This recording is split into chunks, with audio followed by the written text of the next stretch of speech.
Hare Krishna. Warm welcome for today's Bhagavatam reading session. நம்ம இன்னைக்கு வந்து அத்தியாயம் 5 பார்க்க போகிறோம் 7வது காண்டோவில். இதை புரிஞ்சுக்க வேண்டிய ஞானத்தை வேண்டிய பகவான் கிருஷ்ணர்கிட்டையும் ஆச்சாரியர்கிட்டையும் நம்ம பிரார்த்தனை பண்ணிக்கலாம்.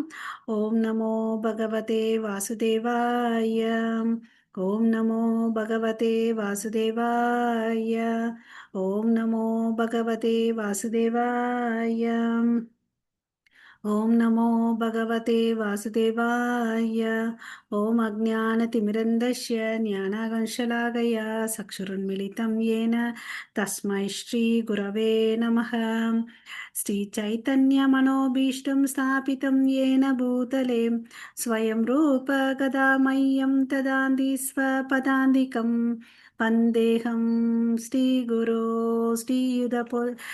श्रीयुधपथकमलं श्रीगुरोन् वैष्णवांश्च श्रीरूपं साग्रजातं सगगण रघुनाथान्वितं तं सजीवं सात्वैतं सावधूतं परिजनसहितं कृष्णचैतन्यदेवं श्रीराधाकृष्णपदान् सगगण ललिता श्रीविशाखान्वितांश्च हे कृष्णा करुणा सिन्धु दीनबन्धो जगत्पते गोपेश गोपिकान्त राधाकान्त नमोऽस्तु ते। तप्तकाञ्चन गौराङ्गी राधे वृन्देवनेश्वरि ऋषभानुसुते देवी प्रणमामि हरिप्रिये। वाञ्छाकल्पतरुभ्यश्च कृपा सिन्धुभ्येव च पतितानां पावनेभ्यो वैष्णवेभ्यो नमो नमः। नमो ब्रह्मण्यदेवाय को ब्राह्मणहिताय च जगतिदाय कृष्णाय गोविन्दाय नमो नमः। नमो महावादन्याय कृष्णप्रेमप्रदायते कृष्णाय कृष्णचैतन्य नाम्ने गौरवत्वेष नमः। गुरवे गौरचन्द्राय राधिकाय तदालय कृष्णाय कृष्णभक्ताय तद्भक्ताय नमो नमः। मुखं करोति वाचालं पङ्गुं लङ्घयते गिरिं यत्कृपातमहं वन्दे श्रीगुरुं दीनदारणं परमानन्दं माधवं श्रीचैतन्य ईश्वरं। नमः पङ्कजनाभाय नमः पङ्कजमालिने नमः पङ्कजनेत्राय नमस्ते पञ्चगाङ्ग्रहे। कृष्णाय वासुदेवाय देवकीनन्दनाय च नन्दगोपकुमाराय गोविन्दाय नमो नमः। नमो ॐ विष्णुपादाय कृष्णप्रेष्ठाय भूतले श्रीमते भक्तिवेदान्त स्वामिनिति नामिने नमस्ते सरस्वती देवे गौरवाणी प्रचारिणि निर्विशेष शून्यवादे पाश्चात्येशतारिणि नारायणं नमस्कृत्यं नरं चैव नरोत्तमं देवीं सरस्वतीं व्यासं ततो जयम् उदीरयेत्। नष्टप्रायेष भद्रेषु नित्यं भागवत सेवया भगवती उत्तमश्लोके भक्तिर्भवति नैष्टिकी। पञ्चतत्त्वात्मकं कृष्णं भक्तरूपस्वरूपकं भक्तावतारं भक्ताख्यं नमामि भक्तशक्तिकं। जय श्री कृष्ण चैतन्य प्रभो नित्यानंद श्री अद्वैत गदाधर श्रीवासादि गौर भक्त वृंद। हरे कृष्णा कृष्णा कृष्णा हरे हरे हरे राम राम राम हरे हरे। ஹரே கிருஷ்ணா. ஸோ நம்ம 7வது அத்தியாயம் 7வது கேண்டோவில் 5வது அத்தியாயம் பார்த்துட்ருக்கோம் இல்லைங்களா. ஸோ நேற்று என்ன பார்த்தோன்றதை ஃபாஸ்ட்டாக ரீகேப் பண்ணிக்கலாம். அதாவது பிரகலாதன் வந்து என்ன கற்றுக்கிட்டாருன்னு சொல்லிட்டு அவங்க அப்பா வந்து ரொம்ப ஆசையாக கூப்பிட்டு கேட்குறார் இல்லையா, நீ கற்றதிலே சிறந்தது எதுன்னு சொல்லுப்பான்னு சொல்லிட்டு. அவர் என்ன சொல்கிறாரு, அவருக்கு வந்து பார்த்தீங்கன்னா அம்மாவோட வயிற்றில் கயாத்து அவங்க வயிற்றில் இருக்கும்போது ஆன்மீக குருவான நாரதர் முனி சொல்லி கொடுத்தது தான் சிறந்ததுன்னு நினைக்கிறார். ஏன்னா இந்த சண்டை அமர்க்கா சுக்கராச்சாரியர் இப்போ சொல்லி கொடுத்தது எல்லாம் வந்து உதவாதது. அவங்க என்ன சொல்லி கொடுக்குறாங்க, தர்ம அர்த்த காம மோக்ஷ இல்லையா? இது வந்து பார்த்தீங்கன்னா, இந்த உலகத்துக்கு சம்மந்தப்பட்டது. இந்த இந்த ப அரசியல்வாதத்தையும், பொருளாதாரத்தையும், அப்புறம் வந்து இந்த உலகத்தில வந்து இரட்டிப்பு தன்மை இருக்கு. இவன் என்னோட நண்பன், இவன் என்னோட எதிரின்னு நெனைக்கிறது வந்து தவறு அப்படின்னு சொல்லிட்டு அவர் என்ன சொல்றாரு, பகவான் நாரதன் முனி வந்து பகவான் பத்தி சொன்னார் இல்லையா? அத வந்து சொல்றார். ஓகேங்களா? அப்ப வந்து பார்த்தீங்கன்னா, அவர் ஆட்டோமேட்டிக்கா நவவித பக்திய பத்தி சொல்றார். இல்ல நம்ம பார்த்தோம் விலாவரியா. ஓகே. அதாவது 23வது ஸ்லோகத்துல இருந்துச்சு. அதுக்கு அதாவது ஷ்ரவணம், கீர்த்தனம், ஸ்மரணம், பாத சேவனம், அர்ச்சனம், வந்தனம், தாஸ்யம், சாக்கியம், ஆத்ம நிவேதனம் சொல்லிட்டு பார்த்தோம் இல்லைங்களா? ஸோ இதுக்கு வந்து நம்ம ஆச்சாரியர்கள் என்ன சொல்றாங்க? ஏதாவது ஒண்ணு எடுத்துட்டு நீ பக்தி பண்ணு போதும்னு அப்படின்னு சொல்றார். இல்லையா? மனசை வந்து ஃபுல் கான்சென்ட்ரேட் பண்ணி கடவுள் மேல வந்து பக்தி பண்ணணும்னு சொல்லிட்டு சொல்றாருன்றத நம்ம பார்த்தோம். ஏன்னா பிரகலாதா அவரும் அதுதான் ரெக்கமெண்ட் பண்றாரு. யோசிச்சு பாருங்க, பிரகலாதாக்கு வந்து ஒரு துளி அகங்காரமும் இல்லை. எங்க அப்பா வந்து இந்த 3 லோகத்துக்கு அதிபதி, என்கிட்ட எல்லா செல்வங்களும் இருக்குது. என்னோட வீட்டில் வந்து பார்த்தீங்கன்னா தேவர்கள் வந்து வேலைக்காரனாக தான் இருக்கிறாங்க. ஸோ அதனால ஒரு துளி அளவுக்கு வந்து அவருக்கு அகங்காரமே இல்லை. ஓகேவா? ஸோ அப்படி இருந்தாரு. ஸோ எங்க அப்பா வந்து பார்த்தீங்கன்னா அவன் மேலே கோவமா இருக்கிறார். என்ன தன் பிள்ளைய வந்து ஆசையா மடி மேல உட்காந்துட்டு கேட்டா இவன் எதை எதையோ சொல்றானேன்னு அப்படின்னு சொல்லிட்டு அவரை கோவத்துல தள்ளி விட்டுறான். தள்ளி விட்டுட்டு அங்க இருக்கக்கூடிய வேலையாட்கள் எல்லாம் வந்து கூப்பிடுறார் இல்லையா? நீங்க இமீடியட்டா அவனை வந்து என்ன பண்ணணும், ஆம், கொல்லணும் அப்படின்னு சொல்லிட்டு சொல்றார். ஓகேவா? ஏன்னா இவன் வந்து என்னோட எதிரி போல இருக்கிறான். என்னோட எதிரி வந்து பார்த்தீங்கன்னா என்னோட அண்ணன் தம்பியை வந்து கொன்னுட்டான். இரண்ய கசிப்பை வந்து வராக அவதாரம் எடுத்து ஹரி கொன்னுட்டாரு. இந்த பிரகலாதன் வந்து பார்த்தீங்கன்னா எங்க தம்பியை கொன்றவன் போல இருக்கிறான் இவன். இவனுக்கு எங்கிருந்து இந்த புத்தி கெட்டு போச்சு, எங்கிருந்து இதெல்லாம் கத்துக்கிட்டான், இவனை நம்பக்கூடாது. ஸோ அதனால வந்து இமீடியட்டா இவனை நம்ம கொல்லணும் அப்படின்னு சொல்லிட்டு உத்தரவிடுறார் இல்லையா? ஆம். ஸோ இதுக்கு வந்து பிரபுபாதா வந்து ஒரு ஒத்துமைக்கு ஒரு கம்பேரிசன் கொடுத்தார். நம்ம உடம்புலே வந்து ஒரு கட்டி இருந்துச்சுன்னு வச்சுக்கோங்களேன், அது நம்ம கட்டி எடுக்காமல் இருந்தோம்னு வச்சுக்கோங்களேன், உடலுக்கு வந்து கேடு தான் ஆகும், செப்சிஸ் ஆகும். அதனால அந்த கட்டியை எடுக்கிறது வந்து பெட்டரு. அதே மாதிரி ஒரு சந்தன தோட்டத்தில் வந்து ஒரு முறிச்செடி இருந்தால் என்ன பண்ணணும் இல்லையா? அந்த அகற்றிடுவாங்க. அதே மாதிரி ஆம், ஆ, தம் பிள்ளை மாதிரி வேற ஒருத்தன் வந்து நல்ல பிஹேவ் பண்ணி இருந்துட்டுனானா அவனை நம்ம பையன் மாதிரி ஏத்துக்கணும்னு அப்படின்னு சொல்லியிருக்காங்க. சரியா? ஸோ பட் இங்க வந்து பாத்தீங்கன்னா இந்த பிள்ளை வந்து நல்ல பிள்ளையா தான் இருக்குது. பட் இவங்க அப்பாவுடைய எண்ணங்கள் வந்து அசுர குணத்தால இருக்கிறதுனால, கடவுள் மேல வந்து பொறாமை இருக்கிறதுனால இவர் என்ன பண்றாரு, தன் சொந்த பிள்ளை நல்ல ஞானம் உள்ள பிள்ளைய வந்து இவர் ரிஜெக்ட் பண்றாரு, புறக்கணிக்கிறாரு. ஓகேவா? நம்ம எங்க இருந்து ஆரம்பிக்கணும்? 38 முடிச்சோமா? ஓகே. ஹரே கிருஷ்ண பிரபு, ஸ்லோகம் படிங்க.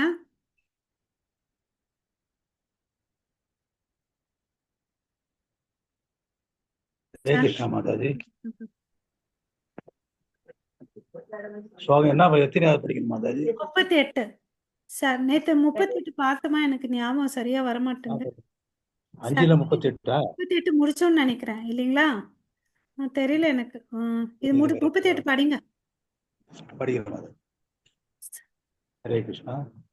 சர்வைர் வாயர் சந்த சந்தவ்ய சம்போஜ சயனா சயனாசனை சுக்ருத் லிங்கதர சத்ருர் முனியர் துஷ்டம் இவேந்திரியம். ஹரே கிருஷ்ணா மாதாஜி. ஹரே கிருஷ்ணா.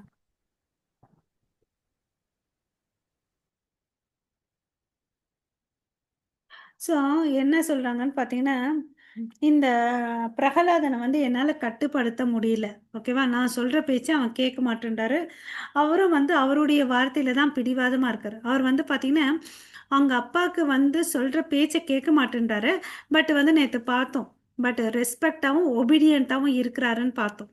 இந்த ஒரு விஷயத்துல தான் கருத்து வேறுபாடு இருக்கு. ஓகேவா? ஸோ ஒரு பையன் எப்படி இருக்கணுமோ அப்படி இருக்கிறார் இல்லையா? ஸோ இங்க வந்து பார்த்தீங்கன்னா நண்பனாக தோன்றும் இந்த பிரகலாதன் என்னால் அவனை கட்டுப்படுத்த முடியல. ஸோ அவன் வந்து என்னோட எதிரின்னு சொல்றார். ஸோ இந்த எதிரியை வந்து பார்த்தீங்கன்னா கொல்லணும். எப்படி? சாப்பாட்டுலயாவது விஷத்தை வச்சு கொல்லணும், இல்லைன்னா கொதிக்கிற எண்ணெயிலாவது போட்டு விடணும், இல்லைன்னா யானையை ஏவி விட்டு மிதிச்சாவது கொன்னு விடணும். ஸோ இது மாதிரி இந்த 5 வயசு பிள்ளைய வந்து அப்பாவி குழந்தை, ஞானமுள்ள குழந்தைய வந்து யார் இப்படியெல்லாம் கொல்லணும்னு திட்டமிடுறாரு? இரண்யகசிப்பு அவங்க அப்பா வந்து கொல்றார். அதுக்கு அவர் என்னத்துக்கு காரணம்? ஏன்னா இவன் வந்து பக்தனாக மாறிவிட்டான். யாருக்கு? ஹரிக்கு வந்து பக்தனா மாறிட்டான். ஸோ இதுதான் வந்து வித்தியாசம். பக்தர்கள் வந்து பார்த்தீங்கன்னா பக்தர்களை பார்த்து ரொம்ப மரியாதை கொடுப்பாங்க இல்லையா? பட் இவன் வந்து அசுரனா இருக்கிறதுனால அவனுக்கு வந்து அந்த விலை வந்து தெரியல. பக்தருடைய விலை வந்து அவருக்கு தெரியல. அதனால தன் மகனையே வந்து எதிரியா நினைக்கிறாரு இங்க இரண்யகசிப்பு. அதுதான் இந்த ஸ்லோகத்துல சொல்லியிருக்காங்க. நெக்ஸ்ட் ஸ்லோகம் படிங்க பிரபு. நைத்தஸ்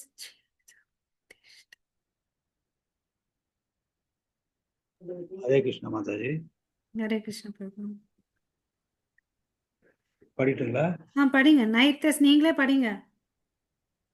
நைத்தஸ் தேசமா. 39-40.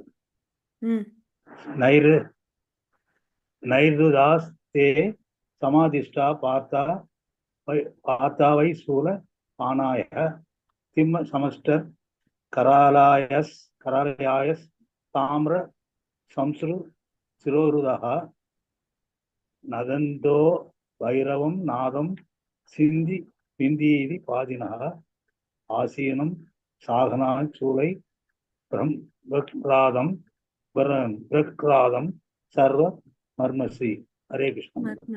ஹரே கிருஷ்ண பிரபு. ஸோ இங்க என்ன சொல்றாங்க? இங்க இப்போ வந்து அரண்யகசிப்பு கட்டளை கொடுத்துட்டாங்க. அதனால அங்க இருக்கக்கூடிய ஊழியர்கள், அசுர ஊழியர்கள்லாம் என்ன பண்ணாங்க?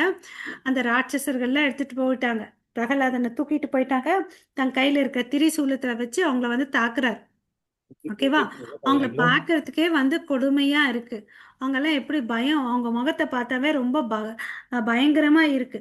அவங்களுடைய பல்கள்லாம் வந்து ரொம்ப கூர்மையா இருக்குது. அப்புறம் வந்து ஹரே கிருஷ்ணா, மியூட் பண்ணிக்கோங்க பிரபு. ஸோ அவங்க பற்கள்லாம் வந்து ரொம்ப கூர்மையாக இருக்குது. கண்கள்லாம் வந்து ரொம்ப சிவப்பாக இருக்குது. அப்புறம் வந்து தாடிகள்லாம் பெருசாக இருக்குது. முடியெல்லாம் பெருசு பெருசாக வளர்த்து வச்சிட்ருக்காங்க. அவங்கள பார்க்கறதுக்கே பயமாக இருக்குது. பட் அந்த 5 வயசு பையனை வந்து பார்க்கறதுக்கே பயமாக இருக்கவங்க இன்னும் ஆயுதங்களை வச்சு தாக்குறாங்க. சத்தத்தை போடுறாங்க.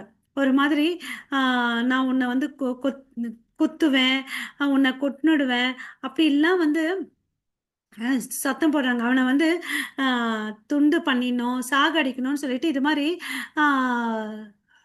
பேசுறாங்க. அதனாலேயும் அவருக்கு பயம் வரல. அவங்க உருவத்தை பார்த்தும் பயம் வரல, அவங்க தாக்குறத வச்சும் பயம் வரல, அவங்க பேசுறத வச்சும் அவருக்கு பயம் வரல. ஏன்? அவர் என்ன பண்ணிட்டு இருந்தாரு? அமைதியா உட்காந்துட்டு பரமபுருஷ பகவானை வந்து தியானம் பண்ணிட்டு இருந்தார். ஓகேவா? ஸோ அவங்க வந்து அவங்க வேலையை செஞ்சாரு, இவர் வந்து இவர் வேலையை செஞ்சார். ஓகேங்களா? அடுத்த ஸ்லோகம் படிங்க பிரபு.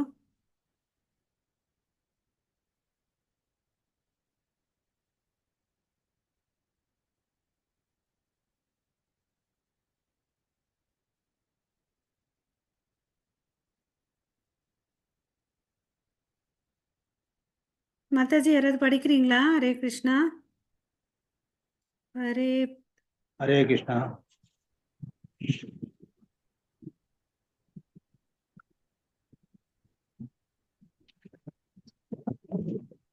பரே பிரம்மணி அனிர்தேஷ்யே பகவதி அகிலாத்மினி யுத்தாத்மினி அப்பலா ஆசன் அபுனியஸ்யேவ சத்கிரியாக. ஓகே.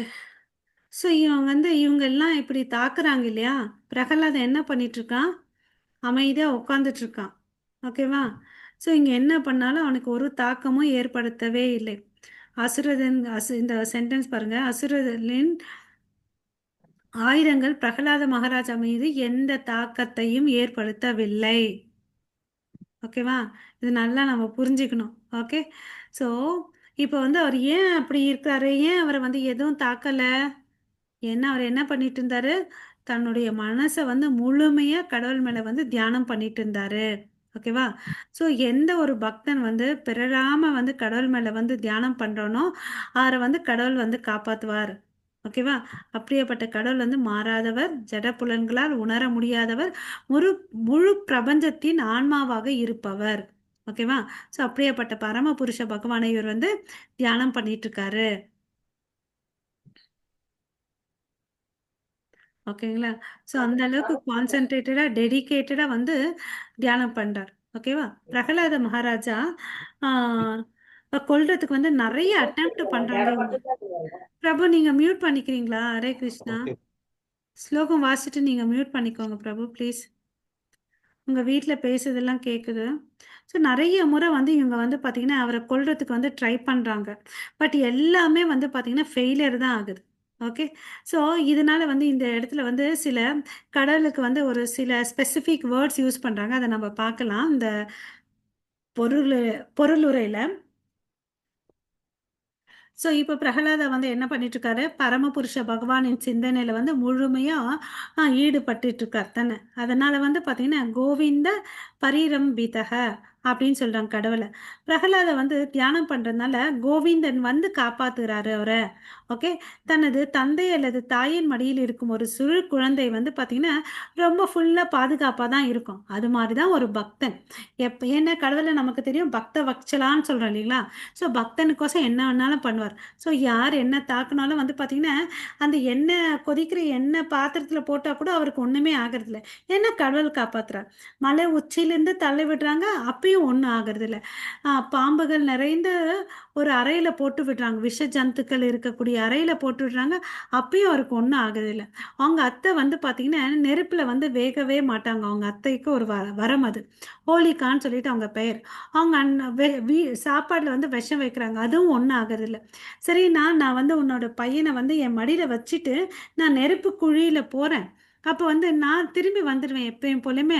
பட் அவன் வந்து எரிஞ்சு செத்து போயிடுவான், நான் உனக்கு ஹெல்ப் பண்ணுறேன் அப்படின்னு சொல்லிட்டு பண்ணுவாங்க.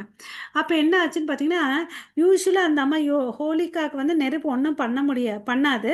பட் இங்கே பக்தை இருக்கிறதுனால அந்த நெருப்பு என்ன ஆகுது, அந்த அம்மாவை பொசிக்கிடுது, பத்திரமா வர்றது பிரகலாதன். இது மாதிரி நிறைய விதமாக வந்து பிரகலாதனை கொல்றதுக்கு வந்து அவங்க அப்பா முயற்சி பண்ணார். பட் எல்லாத்துலேயும் அவர் வந்து ஃபெயிலியர் தான் ஆகுறார். அதுக்கு என்ன காரணம், அவர் எப்பவுமே பகவானை வந்து நினச்சிட்டே இருக்கார், டிரான்சிடென்டல் லெவலில் இருந்துகிட்டே இருக்கிறாரு. ஓகேவா? ஸோ அதனால அவர் ஜட வழியாக எந்த ஒரு காயப்படுத்த முடியாது. ஓகேவா? ஸோ அதனால தான் அவருக்கு என்ன சொல்கிறாருன்னு பார்த்தீங்கன்னா பரே பிரம்மாணி என்ற வார்த்தை இங்கே வந்து யூஸ் பண்ணுறாங்க. ஓகே. அதுக்கு அடுத்தது அரசர்கள் அரக்கர்கள் ராட்சர்கள் பரமபுருஷனை பார்க்கவும் தொடவும் முடியாது. இருப்பினும் தங்கள் பௌதீக ஆயுதங்களால் பகவானின் ஆழ்நிலை உடலை தாக்குவதாக மேலோட்டமாக நினைத்தால் கூட இந்த பதத்தில் பரமபுருஷ பகவான் அனிர்தேஷ்ய என்று சொல்றாங்க. அனிர்தேஷே. ஏன்னா நிறைய சமயத்தில் நம்ம பார்த்துருக்கோம், இந்த அசுரர்கள் வந்து கடவுளை போய் தாக்குவாங்க. பட் பார்த்தா ஒன்றுமே கடவுளுக்கு வந்து ஒன்றுமே ஆகாது. ஓகேங்களா? அதுதான் வந்து இங்கே என்ன சொல்கிறாங்கன்னா அனிர்தேஷ்யே அப்படின்னு சொல்கிறாங்க. அவர் வந்து எல்லா இடத்துலையும் வியாபிச்சிருக்கார். ஒரு குறிப்பிட்ட இடத்தில் தான் இருக்கிறாருன்னு சொல்லிட்டு நம்மளால புரிஞ்சுக்க முடியாது. அதனால் அவர் என்ன சொல்கிறாரு, அகிலாத்மா, எல்லாவற்றின் செயல்பாட்டு தத்துவம், ஜட ஆயுதங்கள் உட்பட இறைவனின் நிலையை புரிந்து கொள்ள முடியாதவர்கள் துரதிருஷ்டமானவர்கள். யார் கடவுள் வந்து பார்த்தீங்கன்னா எல்லா இடத்துலையும் வியாபிச்சிருக்காருன்னு இருந்து புரிஞ்சுக்கிறாங்களோ அவங்க வந்து அதிர்ஷ்டசாலிகள். யார் அதை வந்து புரிஞ்சுக்காம இருக்காங்களோ அவங்க வந்து பார்த்தீங்கன்னா துரதிருஷ்டசாலிகள். ஓகேவா? ஸோ இங்கே வந்து பரமபுருஷ பகவானையும் சரி பக்தரையும் வந்து கொல்லணும்னு பார்த்தீங்கன்னா அது முடியவே முடியாது அப்படின்னு சொல்கிறாங்க. அந்த முயற்சி எல்லாம் வந்து பார்த்தீங்கன்னா பயனற்றதாகிவிடும். ஓகேவா? ஸோ அவங்களெல்லாம் எப்படி ஹேண்டில் பண்ணணும், டீல் பண்ணணும்னு சொல்லிட்டு பரமபுருஷ பகவானுக்கு வந்து தெரியும். அதனால் அவர் தைரியமாக இருக்கார், அவர் மேலே வச்சிருக்கிற நம்பிக்கையினால. ஓகேங்களா? ஹரே கிருஷ்ணா பிரபு, படிங்க. हरे कृष्णा माता जी।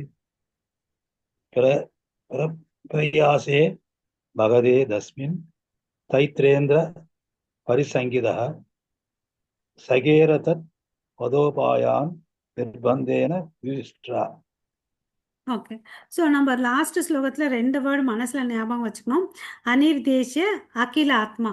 அந்த 2 வார்த்தை நம்ம கடவுளுக்கு பற்றி கோட் பண்ணி சொல்லியிருக்காங்க. இந்த ஸ்லோகத்தில் வந்து பார்த்தீங்கன்னா நாரதர் முனி வந்து யுதிஷ்ட மகாராஜா கிட்ட சொல்கிறாங்க, இப்போ வந்து பாரு, பிரகலாதனை கொல்றதுக்கு வந்து அவங்க அப்பா எல்லா விதமான முயற்சியும் பண்ணாரு. பட் அவனை கொல்லவே முடியல. அதனால இப்ப யாரு பயந்து இருக்கிறது? இரண்யகசிப்பு வந்து பயப்படுறார். நான் எவ்வளோ வழி கண்டுபிடிச்சாலும் என்ன செஞ்சாலும் இவனை வந்து கொல்லவே முடியலையேன்னு சொல்லிட்டு இப்ப அவருக்கு பயம் வந்துடுச்சு. ரிவர்ஸ் ஆகுது இப்போ. அவர் வந்து இவன் சின்ன பையனா இருக்கிறான், இவன் எல்லாத்தையும் ஞாபகம் வச்சுப்பான். நான் இன்கேஸ் வயசான காலத்துல என்ன ரிவெஞ்ச் எடுத்த என்னோட நிலைமை என்ன ஆகுதுன்னு சொல்லிட்டு அவருக்கு ஒரு பயம். ஓகேங்களா? ஹரே கிருஷ்ணா. ஆ 40 அடுத்த ஸ்லோகம் படிங்க பிரபு. हरे कृष्ण पार्वती दिग्गजैर् तन्द सुकेन्द्रैर् अभिसारा बाधनः मायावि सन्नि रोधैश्च कर तानयर् अभोजनः हिमवायु अग्नि सशीलै पर्वत पर्वताक्रमणैर् अभि नस नस नससाग यदा इन्दुम् अपायुम् असुरसूदं सिन्तां दीर्घदां प्राप्तस्तत् कर्तुं नाप्य भक्तदा இது एव ஹரே கிருஷ்ணா. ம். ஸோ இங்க வந்து பாத்தீங்கன்னா பெரிய யானைகள்ல வந்து ஏவி விடுறார். அவனை மிதிச்சு சாவடிக்கணும்னு சொல்லிட்டு பயங்கரமான விஷமுள்ள பாம்புகளை வந்து அவர் இருக்கிற இடத்துல போடுறாரு. அப்புறம் வந்து பாத்தீங்கன்னா அழிவுகரமான மந்திரங்களை வந்து யூஸ் பண்றாரு. மலை உச்சியிலிருந்து தள்ளி விடுறாரு. மாய தந்திரங்களை சொல்றாரு. விஷம் கொடுக்கறாரு. பட்டினி போடுறாரு. கடுமையான குளிர், காற்று, நெருப்பு மற்றும் தண்ணீருக்கு வந்து உள்ள போடுறார். கடல்ல போடுறாரு. பனி மலையில விடுறாரு. அது மாதிரி இது மாதிரி கொடுமையான விஷயங்கள் எல்லாமே தம் பையனுக்கு பண்றாரு. எத்தனை வயசு பையனுக்கு? 5 வயசு பையனுக்கு. அப்பாவி புள்ள, பக்தனான பிள்ளைக்கு. ஸோ அல்லது கனமான கற்களை எறிந்து அவனை நசுக்குவதன் மூலம் இரண்யகசிப்பு தன் மகனை கொல்ல முடியாது. ஓகேவா? முற்றிலும் பாவமற்ற பிரகலாதன் எந்த விதத்திலும் தீங்கு விளைவிக்க முடியாது என்பதை கண்டறிந்த இரண்யகசிப்பு அடுத்து என்ன செய்வது என்ற கவலையில் ஆழ்ந்திருந்தார். போன ஸ்லோகத்துல பார்த்தோம், அவருக்கு பயம் வந்துச்சு. இப்போ வந்து என்னடா எல்லா பிளானும் வந்து ஃபெயில் ஆகுதே, நான் என்னதான் பண்ணட்டும்னு சொல்லிட்டு அவர் வந்து தலை உடைச்சிக்கிறார் இல்லையா? ஹரே கிருஷ்ண பிரபு. வேற யாராவது படிக்கிறீங்களா? 45 ஸ்லோகம். சரிங்க பிரபு, நீங்களே படிங்க. யாராவது படிக்கிறதா இருந்தா படிங்க. ஏஷமே ம். ஏஷமே बहु असाधुत्वो मदोपायास निर्मितः तैस् तैर् द्रोहैर् असत्कर्मैर् मुक्त स्वैनयन तेजसा ஹரே हरे கிருஷ்ணா. कृष्ण ம். ஸோ 45 வந்து பார்த்தீங்கன்னா இரண்யகசிப்பன் நினைக்கிறான், இந்த பையனை வந்து நான் தண்டிக்கிறேன். அவன் வந்து பார்த்தீங்கன்னா என்னால் என் மேலே எப்படி நினச்சிருப்பான், இவன் எவ்வளோ அளவுக்கு கெட்டவன்னு நினச்சிருப்பான் இல்லையா? ஸோ அவனை கொல்றதுக்கு பல வழிகளை கண்டுபிடிச்சு நான் முயற்சி பண்ண அதெல்லாம் அவனுக்கு தெரியும். அதில் மனசு வச்சுட்டு இவன் வந்து என்னை கொல்றதுக்கு ட்ரை பண்ணாரு இந்த அப்பன். இப்போ பெரியவனாக இருக்கான், வயசானவனாக இருக்கான். அந்த சமயத்தில் வந்து ரெவெஞ்ச் எடுத்துட்டா என்னோட நிலைமை வந்து ரொம்ப கஷ்டம் அப்படின்னு அவர் யோசிக்கிறார். ஓகேவா? உண்மையில் அவன் தனது சொந்த சக்திகளால் தன்னை காப்பாற்றிக் கொண்டான். இது வந்து இரண்யகசிப்புக்கு புரியுது. நான் இவ்வளோ செஞ்சு அவன் வந்து உயிரோடு இருக்கிறான்னு அவன்கிட்ட ஒரு சக்தி இருக்கு. அந்த சக்தியால தான் வந்து தன்னையே காப்பாத்திக்கிட்டான் அப்படின்னு சொல்றான். இந்த துரோகங்களாலும் அருவருப்பான செயல்களாலும் சிறிதும் பாதிக்கப்படவில்லை. இவங்க அப்பா என்ன செஞ்சாலும் அவன் வந்து என்ன பண்றாரு? எதுக்குமே வந்து அசையவே இல்லை. ஏன் இப்படி பண்ற? நான் உன் புள்ள தானே, எதுவுமே வாக்குவாதம் பண்ணல, எதிர்த்தும் பேசல. ஓகேவா? ஸோ ரெஸ்பெக்ட்ஃபுல்லாகவே இருக்கிறான். ஒரே ஒரு விஷயத்துல தான் அவருடைய பேச்சை கேட்க மாட்டேன்றான். என்னது அது? ஹரியை வந்து கும்பிடாதன்னு சொன்னா அதை மாத்திரம் விடுறதில்ல இல்லையா? ஆ ஹரே கிருஷ்ணன். 46 ஸ்லோகம். हरे कृष्ण माता वर्तमानो विदुरे वै पालो पालोऽपि अजड तीर्थयं नाविस्मरति मे नार्यं सुनः सेवयो प्रभु हरे कृष्ण ஹரே கிருஷ்ணா. ஸோ இப்போ என்ன சொல்றாருன்னா, இந்த பிரகலாதனுக்கு எவ்வளோ அட்வைஸ் பண்ணார் ஃபர்ஸ்ட். இது இல்லை, இது கற்றுக்கோ, தர்ம அர்த்த காம மோக்ஷா. அதை விட்டுட்டு அவர் என்ன பண்றாரு? பக்தி பண்றார். ஓகேவா? ஸோ அவருக்கு லைஃபோட கோல் வந்து நல்லா தெரிஞ்சிச்சு. அது எதனால? நாரத முனினால. அப்புறம் வந்து பார்த்தீங்கன்னா, சொல்லி கேட்கல. அப்புறம் வந்து தண்டனை கொடுத்தாங்க. எல்லா விஷயத்திலும் வந்து இவர் தான் இரண்யகசிப்பு தான் தோல்வி அடைஞ்சார். ஓகேவா? இப்போ அதனால அந்த குழந்தைய வந்து என்ன சொல்றாங்கன்னா, நாய் வாலை வந்து நம்மளால நிமித்தவே முடியாது. அது மாதிரி இந்த புல்லை இருக்குது இல்லையா, ஒரு நாய் வால் மாதிரி. அஹ், இவன் வந்து விஷ்ணு மேல இருக்கிற பக்தியை என்னைக்குமே விடமாட்டான். கிருஷ்ணர் விஷ்ணுக்கும் இவனுக்கும் ஒரு சம்பந்தம் இருக்கு, அவன் வந்து மறக்கவே மாட்டான் அப்படின்னு சொல்லிட்டு சொல்றார். ஓகேவா? ஸோ இவன் வந்து பார்த்தா வெறும் சின்ன பிள்ளையா தான் இருக்கான், 5 வயசு பிள்ளையா தான் இருக்கான். பார்த்தா வந்து ஒரு துளி கூட பயம் இல்லாம இருக்குது. அவருக்கு பயம் இல்லாம இருக்கிறது வந்து அவங்க அப்பாவுக்கு பயமா இருக்குது. ஓகேவா? இதுதான் வித்தியாசம் பக்தர்களுக்கும் பக்தர் அல்லாதவருக்கும். ஃபர்ஸ்ட் குவாலிட்டி ஆஃப் பக்தர்னாவே ஃபியர்லெஸ்னஸ், பயம் இல்லாமல் இருக்கணும்.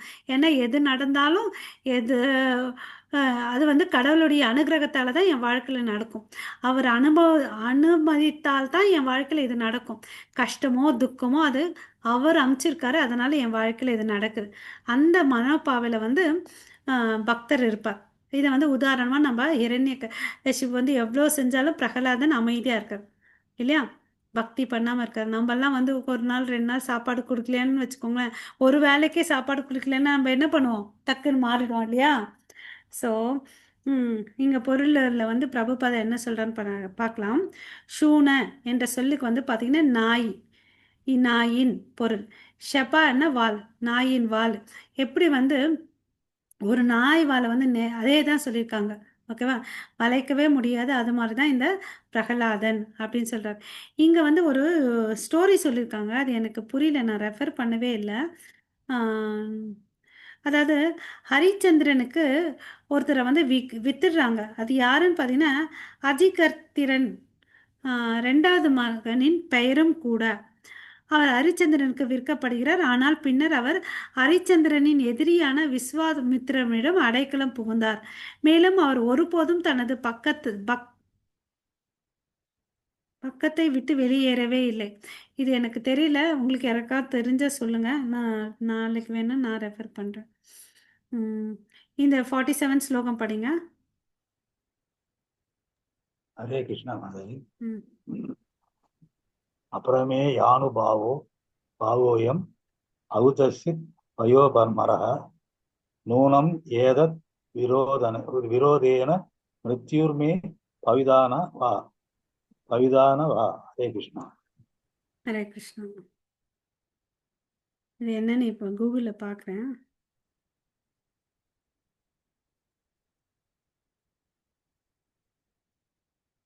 ஆ இந்த கதை நமக்கு தெரியும் இல்லைங்களா? ஹரிச்சந்திரனை வந்து டெஸ்ட் பண்ணுறதுக்கு தானே விஸ்வாமித்திரர் போகிறாரு. ஹரே கிருஷ்ணா. அவர் வந்து அந்த ஆமா. பொய் பேசக்கூடாது, சத்தியம் பேசணும்னு சொல்லிட்டு அவங்க பையனையும் அவங்க மனைவியை கூட வித்துருவாங்க இல்லையா? அவங்க அந்த அம்மா வந்து ஒரு பிராமணன் வீட்டில் வந்து அடிமையாக வேலை செய்வாங்க இல்லையா? அதுக்கு அடுத்தது ஹரிச்சந்திரன் டொனேட்டிவ்ஸ் கிங்டம், அவருடைய ஆமால் கட்சி இறந்துருவான் பையன். என்ன? அவன் ஆ ஆ தகன ஆமா பண்றதுக்கு பிரபு. போ ஆமா, தகன அது புரியுது. இது வந்து நமக்கு தெரிஞ்ச ஸ்டோரி. பட் இங்க வந்து பாருங்களேன், அவர் வந்து தன்னுடைய ராஜ்யத்தெல்லாம் அவருக்கு கொடுத்துடுறாரு. அப்புறம் பொண்டாட்டியை வந்து வித்துடுறாங்க. அந்த அம்மா நீங்க சொன்ன மாதிரி பாம்பு கடிச்சிருது. அந்த ப- சுடுகாட்டுக்கு எடுத்துட்டு போறாங்க. காசு இல்லைன்னு சொல்லுவாங்க. அப்போதான் நீ தான் உங்க தங்கம் இருக்குல்லன்னு அப்படின்னு சொல்லுவாங்க இல்லையா? இங்க வாருங்களேன், ஹரிச்சந்திரனுக்கு விற்கப்பட்டார். ஆனால் பின்னர் அவர் ஹரிச்சந்திரனின் எதிரியான விஸ்வாமித்திரரிடம் அடைக்கலம் புகுந்தார் அப்படின்னு சொல்றாங்களே.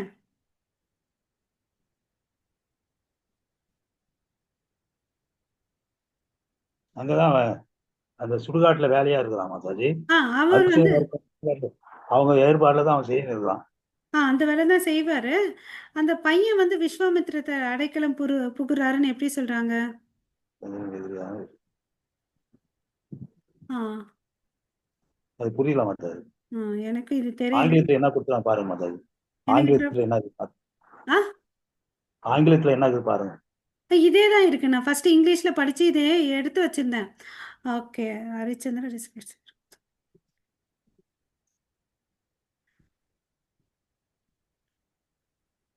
ரோஹித் சவா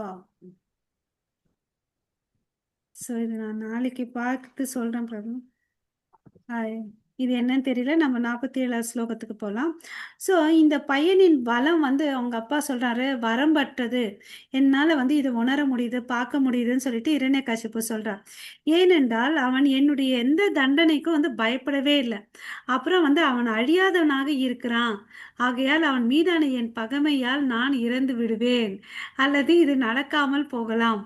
ஸோ அவன் மேல வச்சிருக்க பகைமையாலே எனக்கு வந்து இறப்புன்றது வந்துடும் அப்படின்னு சொல்றார். ஏன்னா அவன் வந்து அழியாதவனா இருக்கிறா, எதுக்குமே பயப்படாதவனா இருக்கிறா, அவன்கிட்ட ஒரு சக்தி இருக்கு. ஓகே, இந்த தண்டனை எல்லாமே வந்து யூஸ் ஆகலைன்னு அப்படின்னு சொல்றார். 48வது ஸ்லோகம் படிங்க பிரபு. हरे कृष्णा माता जी। इति तच् चिन्तया किञ्चिन् म्लान श्रियम् अधोमुखं सण्डामर्काव औसनौ विविक्त इति ओसदु। हरे कृष्ण। ஹரே கிருஷ்ணா. இப்போ என்ன ஆச்சு, இந்த ஹரிச்சந்திரன் வந்து சாரி இரண்யகசிப்பு வந்து இதையே யோசிச்சுட்டு இருக்கான். இந்த பிரகலாதனை என்ன பண்ணாலும் சாகவே மாட்டேன்றானே, என்ன பண்ணுறதுன்னு சொல்லிட்டு சோகமாக இருக்கார். ஓகேவா?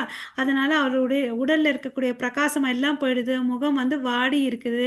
ஸோ இதை பார்க்குறாங்க சுக்ராச்சாரியா பசங்க, சண்டா அமர்காவும் பார்த்துட்டு அவர் கீழே பேசுகிறார், நீங்கள் ஏன் கவலைப்படுறீங்கன்னு சொல்லிட்டு.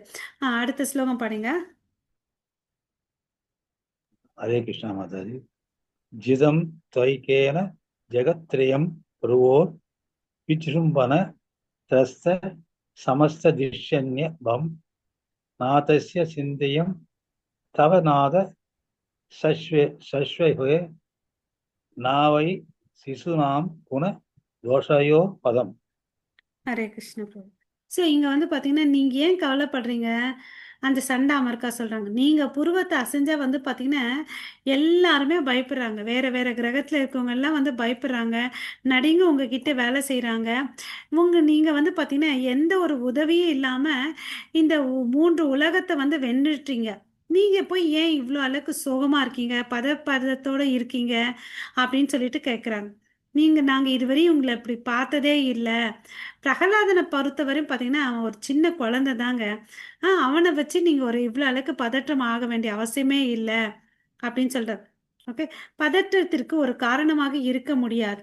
அந்த குழந்தை தான் உங்களோட பதற்றத்துக்கு காரணமாக இருக்காது. எல்லாவற்றிற்கும் மேலாக அவரது கெட்டது அல்லது நல்ல குணங்களுக்கு எந்த மதிப்பும் இல்லை. ஓகேங்களா? ஸோ நீங்கள் எதுக்கோசம் கவலைப்படுறீங்கன்னு அப்படின்னு கேட்குறாரு. ஆ நெக்ஸ்ட் ஸ்லோகம் படிங்க பிரபு. हरे कृष्ण माता जी। கரெக்ட். इमं तु पाशैर् वर्णस्य पत्वा निदेहि वीदो न पलायते यदा बुद्धिस्स पुंसो वैसार्य सेवया यावर्गुरु भार्गव आगिमिष्यति। हरे कृष्ण। ஹரே கிருஷ்ணா. இவங்க என்ன சொல்றாரு, நமது ஆன்மீக குரு சுக்கராச்சாரியர் திரும்பி வரட்டும், இந்த குழந்தைய வந்து பார்த்தீங்கன்னா எங்கேயும் போகாம வருண என்ற பாசக்கயிறு வச்சு கட்டி போட்டுடுவாரு அப்படின்னு சொல்றார். எப்படி இருந்தாலும் அவன் ஓரளவு வளர்ந்து நமது அறிவுரைகளை உள்வாங்கிக் கொள்ளும்போது அல்லது நமது ஆன்மீக குருவுக்கு சேவை செய்யும்போது அவன் புத்தியில் மாற்றம் ஏற்படும். எனவே கவலைப்படாம இருங்க அப்படின்னு சொல்லிட்டு சொல்றாங்க. இந்த பையனை வந்து சுக்கராச்சாரியர் வரட்டும், எங்க அப்பா அந்த வருணன்ற பாசக்கயிறு வந்து கட்டி போட்டு வச்சிடலாம், இப்போ கொஞ்சம் பெருனானா அவனுக்கு தெரியும், அவனுக்கு புரிய வைக்கலாம், அப்போ குருவுக்கு சேவை செய்வான், அப்போ வந்து நம்ம பார்த்துக்கலான்னு அப்படின்னு சொல்லிட்டு சொல்றாங்க சண்டை அமர்க்கவ. இப்போ வந்து முயற்சி பண்றாங்க, இரண்யகசிப்புவை சமாதானப்படுத்துறாங்க. நெக்ஸ்ட் ஸ்லோகம் படிங்க. ததேதி குரு तदेदि गुरु पुत्रोकम अनुज्ञान न्यायेदम अब्रवीत् धर्मो हि अस्योपदेष्टवयो राज्यना यो गृह मेदिनाम। இதெல்லாம் சொன்ன சண்டை அமர்க்கா சொன்ன பேச்சு கூட ஒரு லாஜிக்கலாக யோசிச்சு பார்த்தா கரெக்டாக தானே இருக்குன்னு அப்படின்னு சொல்லிட்டு ஏற்றுக்கிறார். ஓகேவா? ஸோ அரச குடும்பங்களில் வந்து என்ன பண்ணணும், தன்னுடைய தொழில் கடமையை வந்து பண்ணணும் இல்லையா? அரசன் வந்து நல்ல செவ்வனே ஆட்சி பண்ணணும். அதுக்கு வந்து அரசன் வந்து தன்னுடைய பிள்ளைகளை வந்து தயார்படுத்துவாங்க. அதுக்கு தான் வந்து குருகுலத்துக்கு போயிட்டு தர்ம அர்த்த காம மோட்சத்தை வந்து கற்றுக்கோன்னு சொல்கிறது. எல்லா விதைகளும் கற்றுக் கொடுப்பாங்க. மிலிட்ரி அண்ட் பொலிட்டிக்கல்ஸ், எக்கனாமிக்ஸ் எல்லாமே சொல்லி கொடுப்பாங்க இல்லையா? ஸோ இரண்யகசிப்பு வந்து பிரகலாத மகாராஜை ராஜ்யம் நாடு அல்லது உலகத்தை ஆள ஒரு ராஜதந்திர மன்னராக மாற்றணும்னு நினைக்கிறார் இல்லையா? ஆனா இங்க வந்து பாத்தீங்கன்னா ராஜதந்திரம் வந்து அவனுக்கு கற்பிக்கிறது வந்து ரொம்ப கஷ்டமாயிடுச்சு. ஓகே, இங்க வந்து துறவு என்ற வாழ்க்கை வந்து என்ன பொருள்னா துறந்த வாழ்க்கையை துறந்து வாழுதல். அதாவது பற்றி அறிவுறுத்தக்கூடாது, நம்ம இவனுக்கு எதை சொல்லக்கூடாது, இந்த துறவுதல் பத்தி சொல்லி கொடுக்க கூடாது. அப்புறம் தர்மம்னா என்ன, மத நம்பிக்கை மாத்திரம் குறிக்கவில்லை என்றதை வந்து நம்ம தெளிவா அவனுக்கு சொல்லணும்னு சொல்றாங்க. தர்மோ ஹை அஸ்யோ பதேஷ்டவ்யோ ராஜ்நாம்யோ கிருஹ மேதினாம். இங்க வந்து பாத்தீங்கன்னா அரசர்கள் வந்து ரெண்டு வகையான அரசர்கள் இருக்காங்க. ஒருத்தன் வந்து பாத்தீங்கன்னா தன்னுடைய வாழ்க்கையை நல்லா என்ஜாய் பண்ணணும்னு நினைக்கிறவங்க. ஓகேவா? ஸோ நான் வந்து சந்தோஷமா இருக்கணும், வாழ்க்கையில நல்லா என்ஜாய் பண்ணணும்னு நினைக்கிறவங்க. இன்னொருத்தவங்க வந்து பாத்தீங்கன்னா ராஜ ரிஷிகள். ஓகேவா? நல்ல அரசாளுவாங்க, துரத்தல் இருக்கும் அவங்க கையில. ஓகேவா? நம்ம எல்லாம் பார்த்துருக்கோம் இல்லையா, உதாரணத்துக்கு ஹம், பரத் மகாராஜா எல்லாம் வந்து ஆற்ற அரசாண்டார். ரிஷபதேவர் இவங்கெல்லாம் வந்து அரசு ஆண்டாங்க. ஆண்ட பிறகு வனப்பிரஸ்த வயசுக்கு வந்த பிறகு என்ன பண்ணாங்க, துரத்திட்டு போயிட்டாங்க. ஸோ அவங்க வந்து பார்த்தீங்கன்னா ராஜ ரிஷிகள். ஈவன் தசரத மகாராஜாலாம் வந்து பார்த்தீங்கன்னா ராஜ ரிஷி இல்லையா? ஸோ அவங்களெல்லாம் வந்து எப்படி மக்களை வந்து பக்தியில ஈடுபடுத்தணுன்றது தெரிஞ்சவங்க. அவங்கள வந்து ராஜ ரிஷிகள்னு சொல்றாங்க. ஓகே, இவங்க வந்து இரண்யகசிப்புல என்ன மாதிரி அரசர்கள், நான் சந்தோஷமா இருக்கணும், என் குடும்பம் சந்தோஷமா இருக்கணும்னு நினைக்கிறவங்க. ஸோ பற்றோட இருக்கிறவங்க ரெண்டு வகை இருக்காங்க அரசர்கள்ல. ஓகேவா? ஸோ பிரகலாதனை வந்து பார்த்தீங்கன்னா ஒரு ராஜ ரிஷியாக வார விரும்பினார். அவங்க அப்பாவுக்கு என்ன வேணும், ராஜதந்திரமாக இருக்கக்கூடிய மன்னராக வேணும்னு அவங்க அப்பா ஆசை. பிள்ளையோட ஆசை என்ன, ஒரு ராஜ ரிஷியாக இருக்கணும். ஸோ ராஜ ரிஷியாக இருந்துச்சுன்னு வச்சுக்கோங்களேன், என்ன லாபம்னா எதை மேலேயும் பற்றுதல் இல்லாமல் இருப்பாங்க. ஓகேவா? அதனால முக்தியை போய் அடையலாம். அதுதான் குறிக்கோளா இருக்கும். இங்க வந்து பாத்தீங்கன்னா இரண்யகசிப்பு தன்னை போல புலன் இன்பத்தில் ஈடுபடும் மன்னராக இருந்தா அவங்கள என்ன சொல்றாங்கன்னா கிரகமேதினாம். ஓகேவா? ஸோ எனவே ஆரிய அமைப்பில் வர்ணாசிரம சங்கம் இருக்கு இல்லையா, 4 வர்ணங்கள் 4 ஆசிரமங்கள்ல. ஸோ பிராமணர், சத்திரியர், வைஷ்யர், சூத்ரர் இல்லையா, மற்றும் ஆசிரமம்னு எடுத்துக்கிட்ட பிரம்மச்சாரி, கிரகஸ்தர், வனப்பிரஸ்தா மற்றும் சந்நியாசி. ஓகேவா? இந்த 4 பிரிவுகளில் வந்து அவனுக்கு புத்திக்கு ஏற்ற மாதிரி வாழணும்னு சொல்லியிருக்காங்க. பட் வந்து இவன் வந்து பொருள் மேலே பற்றுதல் வச்சுட்டு ஏன் பொண்டாட்டி, ஏன் பசங்க, ஏன் குடும்பம்னு அப்படின்னு வாழ்றாங்க பாரு. அவனை வந்து என்ன சொல்றாங்கன்னா கிரகமேதினாம் சொல்றாங்க.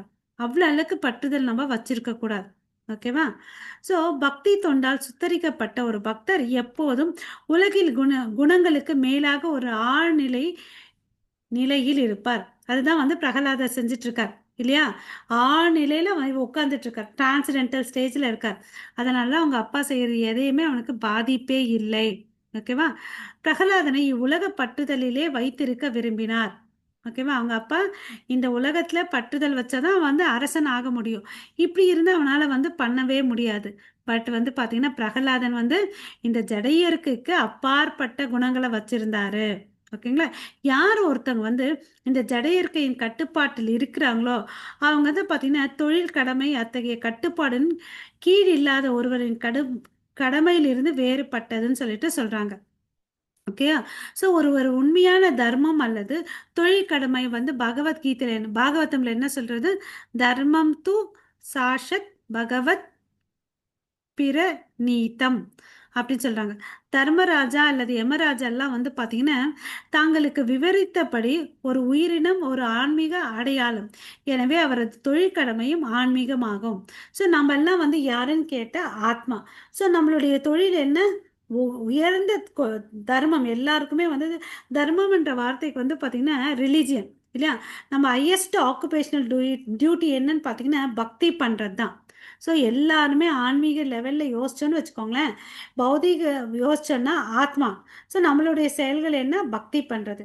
அதே இல்லைப்பா நான் வந்து இந்த பௌதிக உலக லெவலில் யூஸ் பண்ணுறோம், என்ன திங்க் பண்ணுறேன்னு நினச்சா நம்ம வந்து இந்த உடல் பஞ்சபூதங்களால் ஆனது, இது வந்து அழியக்கூடியது. அது ஆத்மா வந்து பார்த்திங்கன்னா நித்தியமானது. இது வந்து பற்றுதல் வச்சிருக்கனால பிணைப்பு இருக்கும், மறுபடியும் மறுபடியும் பிறப்பு இறப்பு என்ற சக்கரத்துக்குள்ள வருவோம்னு சொல்லிட்டு நம்ம புரிஞ்சுக்கணும் இங்க. ஓகேங்களா? ஸோ உண்மையான தர்மம் வந்து பகவத்கீதையில வந்து கிருஷ்ணர் சொல்லியிருக்கார். அது என்னது, சர்வ தர்மான் பரித்தேஜ்ய மாம் ஏக்கம் சரணம் விரஜ. ஸோ நீ என்ன செயலை செஞ்சுட்டு இருந்தாலும் என்கிட்ட வந்து சரணடைப்பான் அப்படின்னு சொல்லிட்டு சொல்லியிருக்கார். ஓகேவா? அந்த நிலைக்கு நம்ம மனசை வந்து தயார்படுத்திக்கணும். ஓகே. ஒருவர் தனது ஜட உடலை துறப்பது போல தன ஜட தொழிலை கடமைகளும் துறக்க வேண்டும். வர்ணாசிரம அமைப்பின்படி ஒருவர் தொழில் கடமை எதுவாக இருந்தாலும் அதை கைவிட்டு ஒருவரின் ஆன்மீக செயல்பாட்டில் ஈடுபட வேண்டும். இது நம்ம நல்லா புரிஞ்சுக்கணும். வர்ண ஆசிரமத்துல எதுவானா இருக்கட்டும், பிராமணா இருக்கட்டும், சத்திரியனா இருக்கட்டும், எதனா இருக்கட்டும், இல்ல கிரகஸ்தனா இருக்கட்டும், வனப்பிரசன எல்லாத்தையும் ஒரு ஸ்டேஜ்ல விட்டுட்டு நம்ம என்ன பண்ணணும்? நம்மளுடைய உயர்ந்த கடமை என்ன? பக்தி பண்ணணும். ஓகேங்களா? அதுதான் நம்மளுடைய வாழ்க்கையின் உயர்ந்த லட்சியம், உயர்ந்த குறிக்கோள். ஓகேவா? அதுதான் ஒருத்தருடைய உண்மையான தர்மம். சைத்தன்ய மகாபிரபு என்ன சொல்லியிருக்காரு? ஜீவேர சொருபெஹே கிருஷ்ணரே நித்யதாசா. ஒவ்வொரு உயிரினமும் கிருஷ்ணரின் நித்திய சேவகன். ஓகேயா? அதுதான் அவருடைய கிருஷ்ணருக்கு சேவை செய்யறதா நம்மளுடைய முதல் தலையாய கடமைன்னு சொல்லிட்டு சொல்லியிருக்காங்க. ஓகேங்களா? அதுக்கு அடுத்து இதுதான் சைத்தன்யரும் சொல்றாரு, கிருஷ்ணரும் சொல்றாரு, பாகவதமும் சொல்றாரு. ஸோ நம்ம வேதங்கள் எல்லாம் அதை தான் சொல்லுது. ஆ ஹரே கிருஷ்ணா. அதுதான் பதம் நீங்க 52. ம் தர்மம் அர்த்தம் ச காமம் ச நிதாராம் சானுபூர்வசः பிரக்மராதோ யோசதூராஜன் தஸ்ரீதா வனதாய ச. ஹரே கிருஷ்ணா. ஸோ இப்படி எல்லாம் பேசிட்டாங்க. ஓகேவா? இரண்யகசிப்பு ஒத்துக்கிறார். சண்டை அமர்க்கா சொன்னது என்ன? வெயிட் பண்ணுங்க, எங்க அப்பா வரட்டும், இவன் வந்து நம்ம டேக் பண்ணலாம் அது வரையும். ஸோ இப்போ என்ன பண்ணாங்க? ரொம்ப பணிவா பிரகலாதனை கூட்டிட்டு போறாங்க. கூட்டிட்டு போயிட்டு என்ன சொல்லியிருக்காங்க? உலகியல் மதம், பொருளாதார வளர்ச்சி மற்றும் புலன் திருப்தி இது எல்லாம் வந்து சொல்லி கொடுக்குறாங்க. இடைவிடாமல் கற்பித்தனர். ஓகேவா? இந்த மனித சமுதாயத்துல வந்து 4 செயல்கள் வந்து பாத்தீங்கன்னா இது மஸ்ட். அதாவது தர்மமா வாழணும். அதாவது மத கொள்கைப்படி நம்ம தகுந்த வேலைகள் செய்யணும். காமம் ஆசைகள் நம்மளுடைய புலன்களை வந்து அளவோட திருப்திப்படுத்திக்கணும். அதுக்கு அடுத்தது மோட்சம். கடைசி கோல் என்ன? மோட்சத்தை அடையணும். அதுக்கு வந்து என்ன வேணும்? பக்தி வேணும். 5வது தீ இல்லையா? ஸோ அதனால யார் இதை செவ்வனே செய்றாங்கோ விடுதலை உச்சத்தை வந்து அடையிறாங்க. மனித சமூகம் முன்னேற மதத்தின் செயல்முறையை பின்பற்ற வேண்டும். மேலும் மதத்தின் அடிப்படையில் ஒருவர் தனது பொருளாதார நிலையை வளர்த்து கொள்ள முயற்சிக்க வேண்டும். இதனால் மத விதிகள் மற்றும் விதிமுறைகளின்படி புலன் திருப்திக்கான தனது தேவைகளை பூர்த்தி செய்ய முடியும். ஸோ நியாயமா ஒரு வேலை செஞ்சுட்டு நம்மளுடைய வீட்டு தேவைகளையும் எல்லா தேவைகளையும் அவன் புலன்களுக்கு தேவையான ஆசைகளை வந்து தீர்த்துக்கலாம். எப்படி? விதிமுறைகளை பின்பற்றிய. ஆனா பின்னர் ஜட அடிமைத்தனத்திலிருந்து விடுதலை அடைவது எளிதாகும். ஸோ சொன்ன மாதிரி செஞ்சு அவன் வந்து எஸ்கேப் ஆகலாம். இல்லப்பா பற்றுதல் வச்சானா அவன் இப்போ வந்து கஷ்டமாகும். இதுதான் வேதங்களை நமக்கு எல்லாருக்குமே சொல்லியிருக்கு. தர்ம அர்த்த காம மோட்சம். ஓகேங்களா? ம். ஒருவர் இதுக்கு அப்பால் ஒருத்தர் வந்து என்ன ஆகுறாரு? பக்தராக மாறுகிறார். ஓகேவா? பின்னர் அவர் மீண்டும் ஜட இருப்புக்கு விழமாட்டார். எத்கத்வா ந நிவர்த்தந்தே. ஓகேவா? ஸோ உயர்ந்த நிலையில இருக்கார். ஓகேவா? பகவத்கீதையில என்ன சொல்லியிருக்காங்க? ஒருவர் இந்த 4 செயல்முறைகளையும் கடந்து உண்மையில் விடுதலை பெற்றால் ஒருவர் பக்தி தொண்டில் ஈடுபடுகிறார். பின்னர் அவர் மீண்டும் ஜட இருப்புக்கு விழமாட்டார் என்பது உறுதி. பகவத்கீதையில கிருஷ்ணரே வந்து உறுதி அளிச்சிருக்கார். நீ வந்து இங்க கீழே விழமாட்டப்பா, என் திருநாட்டுக்கு வந்துடுவ.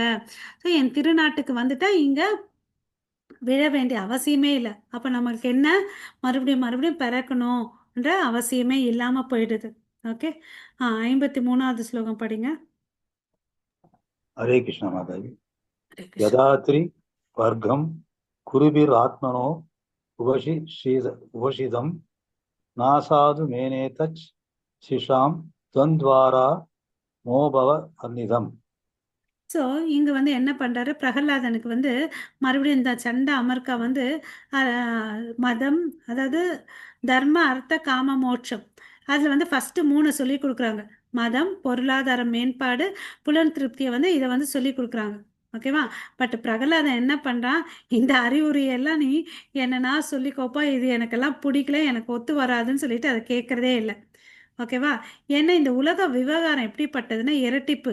அதாவது இங்க வந்து சந்தோஷம் இருக்கும், துக்கம் இருக்கும், மானம், அவமானம், பிறப்பு, இறப்பு, இது எல்லாமே இருக்கும் இல்லையா?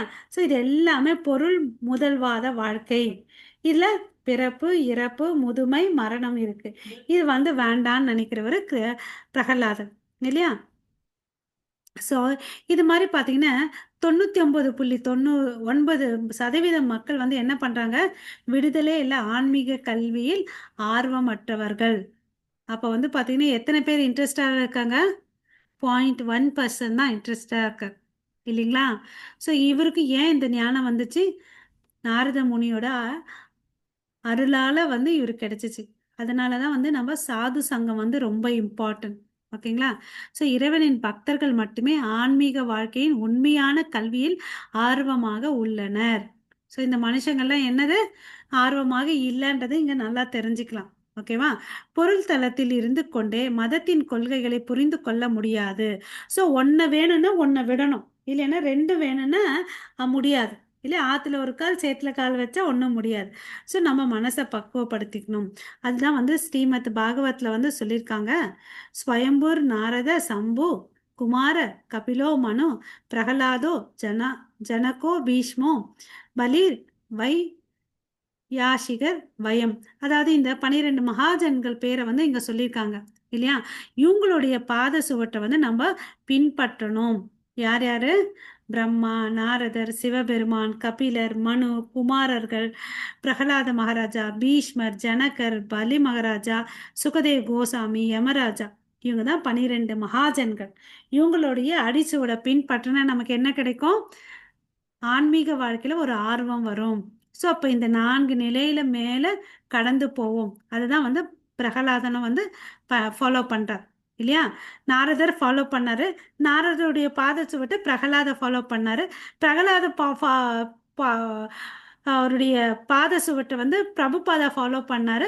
பிரபுபாதாவுடைய பாத சுவட்டை நம்ம பின்பற்றுவோம். ஸோ இவங்க எல்லாம் எங்க போனாங்க? ஹரே கிருஷ்ணா.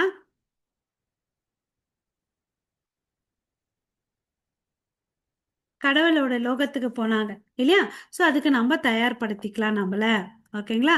ஸோ அதுக்கு வந்து சாண்டிங் நல்லா பண்ணணும். ஓகே. ஹரே கிருஷ்ணா பிரபு, இந்த ஸ்லோகம் படிங்க. हरे कृष्ण माताजी। यदा यदाचार्य प्रवृत्तो ग्रहमेदीय कर्मसु वैस् वैश्यैर् पालकैस्तत्र शोभ शोभहीद कृत शनै शनैः। हरे कृष्ण। ஹரே கிருஷ்ண பிரபு. ஸோ இப்போ என்ன பண்ணுவாங்க, இந்த குருகுலத்தில் வந்து பாடம் சொல்லி கொடுத்துட்டு இருப்பாங்க இல்லை? நமக்கெல்லாம் வந்து லஞ்ச் பிரேக்கு, ஸ்நாக்ஸ் பிரேக்கெல்லாம் இன்டர்வல் கொடுப்பாங்க இல்லையா? அது மாதிரி இவங்களுக்கும் பிரேக் கிடைக்குது. பிரேக் கிடைக்கும்போது பசங்க என்ன பண்ணுவாங்க, ஓடி போயிட்டு விளையாடுவாங்க இல்லையா? அதே மாதிரி தான் இந்த அரக்க குலத்தில் இருக்க மித்த பசங்க கூட அப்படிதான் பண்ணுறாங்க. ஓகே. வா பிரகலாதா, நம்ம கூட எல்லாம் போய் விளையாடலாம், எல்லாரும் விளையாடிட்டு இருக்காங்க வான்னு அப்படின்னு கூப்பிட்டேன். பிரகலாதுக்கு வந்து அவருக்கு இன்ட்ரெஸ்டே இருக்காங்க. ஒரு ஆர்வத்தையும் காமிக்கவே மாட்டாராம். அவர் என்ன பண்றாருன்னு பாருங்க. ஒவ்வொரு தருணத்தையும் கிருஷ்ண உணர்வில் முன்னேற பயன்படுத்த விரும்பினார். ஓகேவா? அதுதான் இந்த ஸ்லோகத்துல வந்து கிருத ஷனைஹி அப்படின்னு சொல்லிட்டு குறிப்பிட்டிருக்காங்க. அதாவது கிருஷ்ண உணர்வை பற்றி பிரசங்கிக்க முடிந்த சரியான நேரத்தில் பிரகலாத மகாராஜா நேரத்தை வந்து எப்படி யூஸ் பண்ணணும்னு சொல்றாங்க. இந்த மாதிரி டைம் கிடைக்கும் போதெல்லாம் அவர் வந்து அவங்களுக்கு வந்து சொல்லி கொடுப்பாங்க. அதை இந்த ஸ்லோகத்துல பார்க்கலாம், 55வது ஸ்லோகத்துல. ஹரே கிருஷ்ண பிரபு. हरे कृष्ण माताजी। अदतांच श्लोष शस्याना शस्नया वासा प्रत्याहुय महाबुधः वास विद्वांस तन निष्ठाम कृपया प्रहसन इव। ஸோ உண்மையில் வந்து பார்த்தீங்கன்னா இந்த பிரகலாதா வந்து பார்த்தீங்கன்னா நல்லா கற்றறிந்தவர். ஓகேவா? ஸோ தன்னோட ஃப்ரெண்ட்ஸ் கிட்ட வந்து ரொம்ப அழகாக பேசுவார், சிரிச்சுட்டே இருப்பார். ஓகேவா? ஸோ இதெல்லாம் வந்து நம்ம இங்கே சொல்லி கொடுக்குறாங்க பாருப்பா, இதெல்லாம் வந்து பயனற்றது. நைஸாக சொல்லிட்டாரு பாருங்க. பயனற்ற தன்மையை பற்றி அவர்களுக்கு கற்பிக்க தொடங்கினார். ஓகேவா? அவர்கிட்ட வந்து ரொம்ப அன்பாக இருக்கிறாரு. அதனால அவங்க எல்லாமே இவர் என்ன சொல்கிறாங்களோ அதை வந்து கேட்டுக்கிறாங்க. ஓகே. ஸோ அவருடைய இப்போ வந்து தெரியுதுங்களா, நம்ம பக்தராக இருந்தால் நம்மளுடைய கோவம்லாம் யார் மேலே காமிக்கக்கூடாது. இந்த கடவுள் இவர் நம்ம ஏற்கனவே படிச்சிருப்பீங்களா, கடவுள்கிட்ட இருக்கக்கூடிய நற்குணங்கள்லாம் வந்து பிரகலாதம் கிட்ட இருக்குன்னு சொல்லிட்டு அந்த தன்மைகள் வந்து நம்மளும் வளர்த்துக்கணும். ஓகே. ரொம்ப அழகாக புன்னகை பூத்திக்கிட்டு என்ன சொல்கிறாரு, இது நமக்கு தேவையில்லை. ஓகேவா? அவர்களை ஆனால் பிரகலாத மகாராஜா அவர்களை பார்த்து சிரித்தார். இது உண்மையான மகிழ்ச்சி அல்ல என்பதை அறிந்து, ஏனெனில் உண்மையான மகிழ்ச்சி கிருஷ்ண உணர்வில் முன்னேற்றம். இங்க போய் கொஞ்ச நேரம் விளையாடிட்டு வர்றதுல என்னப்பா சந்தோஷம் இருக்குன்னு சொல்லிட்டு பார்க்கறார். பார்த்துட்டு சிரிக்கிறார். உண்மையான சந்தோஷம் கிருஷ்ண உணர்வுல நம்ம முன்னேற்றம் அடையணும் அப்படின்னு சொல்றார். ஓகேவா? ஸோ பிரகலாத மகாராஜரின் அடிச்சுவடுகளை பின்பற்றுபவர்களின் கடமை முழு உலகிற்கும் கிருஷ்ண உணர்வில் எப்படி இருக்க வேண்டும் என்பதையும் அதனால் உண்மையிலே மகிழ்ச்சியாக இருப்பது எப்படி என்பதையும் கற்பிப்பதாகும். ஸோ இது வந்து நமக்கு மாத்திரம் இல்லை, உலகத்தில் இருக்க எல்லாருக்குமே எப்பவுமே நித்தியமா சந்தோஷமா இருக்கணும்ன்றத சொல்லி கொடுக்கறதுக்கு இது ஒரு வழி அப்படின்னு அப்படின்னு சொல்லிட்டு இங்க பிரபுபாதா மென்ஷன் பண்ணியிருக்கார். பொருள் சார்ந்த நபர்கள் தங்கள் பொருளாதார நிலையை மேம்படுத்தவும் புலன் திருப்தி மூலம் பொருள் உலகத்தை அனுபவிக்கவும் சில ஆசீர்வாதங்களை பெற மதம் என்று அழைக்கப்படுகிறார்கள். ஸோ இங்கெல்லாம் என்ன பண்றாங்க, நான் இந்த கோயிலுக்கு போனா இந்த பரிகாரம் பண்ணா எனக்கு இது கிடைக்கும், காசு நல்லா வந்துச்சுன்னா என்ன பண்ணலாம், இப்போ சம்மர் இருப்பா நான் ஊட்டிக்கு போகலாம், சுவிட்சர்லாந்துக்கு போகலான்னு அப்படிதான் பிளான் பண்ணுவாங்க இல்லையா? யாரும் வந்து என்ன பண்ணுவாங்க, கோயிலுக்கு போகலாம், கடவுளை பற்றி நிறைய நாள் தெரிஞ்சுக்கலாம், கோயிலில் போயிட்டு புனித தாமங்களுக்கு போயிட்டு சேவை பண்ணலாம், அது மாதிரி யாராவது யோசிக்கிறாங்களா? இல்லை, அது இல்லையா? எங்கே போனாலும் ஒரு என்னோட பொருளாதாரத்தில் வந்து எப்படி நான் முன்னேற முடியும், எனக்கு வந்து எப்படி வந்து சந்தோஷமாக இருக்க முடியும் இல்லையா, அதுதான் வந்து தேடி போட்டிருக்கார் இல்லையா? பிரகலாதர் வந்து தெரிஞ்சுக்கிறார், இவங்க எல்லாம் எது தெரிஞ்சுக்காம இருக்கிறாங்க, ஏன் இப்படி இருக்காங்கன்னு. இந்த உடலை விட்டு போகும்போது இன்னொரு உடலை வந்து எடுக்க போறாங்க, இது வந்து தற்காலிகமானது, இதை தெரிஞ்சுக்காம இவங்க முட்டாள்தனமா இருந்துட்டு சிரிச்சிட்டு இருக்காங்க, முட்டாள்தனமா விளையாடிட்டு இருக்காங்கன்றத பார்த்துட்டு சிரிக்கிறார். ஓகேவா? ஸோ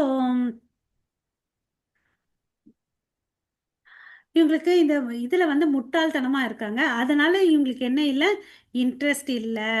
ஓகே, இன்ட்ரெஸ்ட் இருந்தால் வேதங்களை படிப்பாங்க, அதை பற்றி அறிவே இல்லை, அதனால தான் இப்படி வாழ்ந்துட்டு இருக்காங்கன்னு சொல்லிட்டு சொல்றாங்க.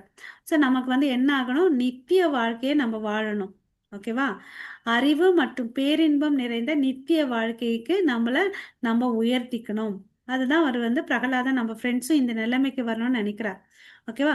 கிருஷ்ணர் வந்து பார்த்தீங்கன்னா எப்பவுமே வீழ்ச்சி அடைந்த ஆன்மாக்களிடம் கருணை காட்டுகிறார் இல்லையா? அவர் என்ன பண்ணுவார், அவரது நேராக ஒன்று அவர் வராரு, இல்லை அவருடைய ஊழியர்களை அனுப்புகிறார், ஸ்பிரிச்சுவல் மாஸ்டர்ஸை நமக்கு அனுப்புகிறார் இல்லையா? இப்போ வந்து பிரபுபாதா இல்லைன்னா நமக்கு இந்த புக்கு இல்லை, சான்ஸ்கிரிட்டில் இருக்குது இல்லை, அவர் வந்து மொழி பெயர்ச்சதுனால இப்போ எல்லா இடத்துலையும் வந்து டிரான்ஸ்லேஷன் ஆயிடுச்சு இல்லையா? ஸோ அவர் வந்து என்ன பண்ணுறாரு, இதை வந்து இவங்களுக்கெல்லாம் சொல்லி கொடுக்கணும். ஓகே, சொல்லி கொடுத்தா ஆட்டோமேட்டிக்காக எல்லாருக்கும் ஆர்வம் வரும்னு சொல்லிட்டு நினைக்கிறேன். ஓகேவா? ஸோ பொருள் சார்ந்த வாழ்க்கை வந்து வாழ்க்கையின் தவறை பக்தர்கள் புரிந்து கொள்கிறார்கள். ஒன்று சொல்லி கொடுத்து ஆட்டோமேட்டிக்காக என்ன ஆகுது, தான் தவறு என்ன பண்ணோன்றதை புரிஞ்சுக்கிறோம் இல்லையா? எனவே அவர்கள் அதை பார்த்து புன்னகைக்கிறார்கள், அதை முக்கிய முக்கியமற்றதாக கருதுகிறார்கள். இருப்பினும் இரக்கத்தால் அத்தகைய பக்தர்கள் உலகம் முழுவதும் பகவத்கீதை நற்செய்தியை பிரசங்கிக்கிறார்கள். ஸோ நமக்கு ஒரு நல்ல விஷயம் தெரிஞ்சிச்சுன்னா நம்ம என்ன பண்ணணும், இமீடியட்டா எல்லாருக்கும் சொல்லணும். அவங்க கேட்குறாங்களோ இல்லையோ அது அவங்களுக்கு விட்டது, நம்மளோட கடமை என்ன, கிருஷ்ணரை பத்தி எல்லாருக்கும் சொல்லணும். அப்படி பிரபுபாதா யோசிச்சதுனால நமக்கு இன்னைக்கு கிடைக்குது இல்லையா? ஸோ லாஸ்ட் ஸ்லோகத்துக்கு வந்துட்டோம், இந்த அத்தியாயத்தோட ஸ்லோகம். படிங்க பிரபு. हरे कृष्ण माताजी। हरे कृष्ण प्रभु। एतद् कौरवात् सर्वे त्यक्त क्रीडा परिच्छदः बाला अदूषित दियो वन्द्वारा मेरि தேகி பரிபாசத ராஜேந்திர தன் தன் யஸ்த இருத ஏஷனः தானாக கருணோ மைத்ரோ மகாபாகவதோ சூரः. ஓகே, ஸோ இப்போ வந்து பார்த்தீங்கன்னா, இப்போ நாரத முனி வந்து யுதிஷ்ட மகாராஜா கிட்ட சொல்கிறாங்க, இங்கே இருக்கிற குழந்தைங்க எல்லாமே ஆல்மோஸ்ட் சேம் ஏஜில் தான் இருக்கும். ஸோ இவங்க எல்லாரும் பார்த்தீங்கன்னா பிரகலாத மகாராஜா கிட்ட ரொம்ப ரொம்ப பாசமாக இருந்தாங்க. யூஸ்வலாக என்ன பண்ணுவாங்க, ஒரு அரசன் பையனை வந்து கர்வம் அது இது இருக்கும் இல்லையா? பட் இந்த புள்ள அதெல்லாம் இல்லாமல் அதட்டுறதோ மிரட்டுறதோ எதுவும் இல்லாமல் அன்பாக பாசமாக இருக்கு, அந்த கேரக்டர்னால எல்லாரும் இவருக்கு வந்து ஃப்ரெண்ட்ஸ் ஆயிடுறாங்க இல்லையா? ஸோ அங்கே வந்து பார்த்தீங்கன்னா அவங்க ரொம்ப இளமையாக தான் இருக்கிறாங்க. ஸோ இது நான் எதனால இவங்க மாசுபடலை, இளமையா இருக்கிறதுனால அவங்க ஆசிரியர்கள் சண்டை அமர்க்கா சொல்லி கொடுத்த பாடத்தால அவங்க கலங்கம் அடையவில்லை. ஓகேவா? ஸோ இங்க வந்து இந்த சின்ன பசங்க எல்லாம் பிரகலாதனை சுத்திப்பாங்களாம். சுத்தி நின்னுட்டு தங்கள் விளையாட்டு பொருட்களை கைவிட்டு அவரை கேட்க அமர்ந்தனர். அவர்களின் இதயங்களும் கண்களும் அவர் மீது நிலைத்திருந்தன. அவர்கள் மிகுந்த ஆர்வத்துடன் அவரை பார்த்தார்கள். ஓகே. பிரகலாத மகாராஜா ஒரு அசுர குடும்பத்தில் பிறந்திருந்தாலும் ஒரு உயர்ந்த பக்தர். அவர் அவர்களின் நலனை விரும்பினார். இவ்வாறு அவர்களுக்கு பொருள் முதல்வாத வாழ்க்கையின் பயனற்ற தன்மையை பற்றி அறிவுறுத்த தொடங்கினார். இப்ப எல்லாரும் இந்த சீனை நம்ம இமேஜின் பண்ணணும். பிரகலாத உட்காந்துட்டு இருக்காங்க, அவங்க ஃப்ரெண்ட்ஸ் எல்லாம் சுத்தி வந்துட்டாங்க. அவரோட இன்டென்ஷன் என்ன? அவர் பக்தரா இருக்கிறதுனால அவர்கிட்ட அமைதி இருக்கு, பொறுமை இருக்கு இல்லையா? ஸோ அவங்க என்ன பண்றாரு, எல்லாரும் நல்லா இருக்கணும்னு நினைக்கிறாரு பிரகலாதா. அதாவது நம்ம இப்ப கத்துக்கிட்டு இருக்கிறதெல்லாம் வந்து பொருள் முதல்வாதம்ப்பா, இதெல்லாம் நமக்கு பிரயோஜனம் இல்லை, நீங்க இதை தெரிஞ்சுக்கணும்னு சொல்லிட்டு சொல்றார். ஸோ நம்ம பிரபுபாதா வந்து பொருள்ல வந்து என்ன சொல்லியிருக்காருன்னு பார்க்கலாம். ஆ அதூஷித தியாக தியாகி என்ற வார்த்தையை யூஸ் பண்ணியிருக்காரு. அதாவது இளம் வயதிலே வந்து குழந்தைகள் தங்கள் தந்தையர்களை போல பொருள் முத வாழ்க்கையால் மாசுபட்டிருக்கவில்லை என்பதை குறிக்கின்றன. ஸோ சின்ன வயசுல யாருக்கும் வந்து நான் போய் பிஸ்னஸ் பண்ணணும், நிறைய காசு சம்பாதிக்கணுன்ற எண்ணம் வராது இல்லையா? ஸோ இந்த பிரகலாதர் வந்து பார்த்தீங்கன்னா தனது வகுப்பு நண்பர்களின் அப்பாவித்தனத்தை பயன்படுத்தி ஆன்மீக வாழ்க்கையின் முக்கியத்துவையும் பொருள் வாத வாழ்க்கையின் முக்கியத்துவத்தையும் அவர்களுக்கு கற்பிக்க தொடங்கினார். ரெண்டுமே சொல்றார். இதை பண்ண இந்த நன்மை, இதை பண்ண இது நடக்கும். ஓகேங்களா? அங்க வந்து பாத்தீங்கன்னா சண்டை அமக்கர்கள் வந்து என்ன சொல்லி கொடுக்குறாங்க? மதம், பொருளாதார வளர்ச்சி, புலன் திருப்தி, இதெல்லாம் சொல்லி கொடுக்குறாங்க இல்லையா? சரி, இங்க வந்து பாத்தீங்கன்னா இதனால இவங்க மாசுபடவில்லை. எனவே பிரகலாத மகாராஜர் என்ன பண்றாரு, கிருஷ்ண உணர்வு பற்றி கவனத்துடன் கேட்க விரும்பினர். அவங்களுக்கு அதை பத்தி தாக்கம் இல்லை, அதனால இவங்க என்ன பண்றாங்க, கிருஷ்ணரை பத்தி கேட்கறதுல வந்து ரொம்ப இன்ட்ரெஸ்ட் காமிக்கிறாரு. ஓகே. ஸோ இந்த கிருஷ்ண உணர்வு இயக்கத்தில் குருகுலம் வந்து பாத்தீங்கன்னா ரொம்ப முக்கியமான பங்கு வகிக்கிறது. அசுரா ஆளும் போதே. ஓகேங்க. ஏனெனில் சிறு வயதில் இருந்தே குருகுலத்தில் உள்ள சிறுவர்களுக்கு கிருஷ்ண உணர்வு பற்றி கற்பிக்கப்படுகிறது. ஓகேங்களா?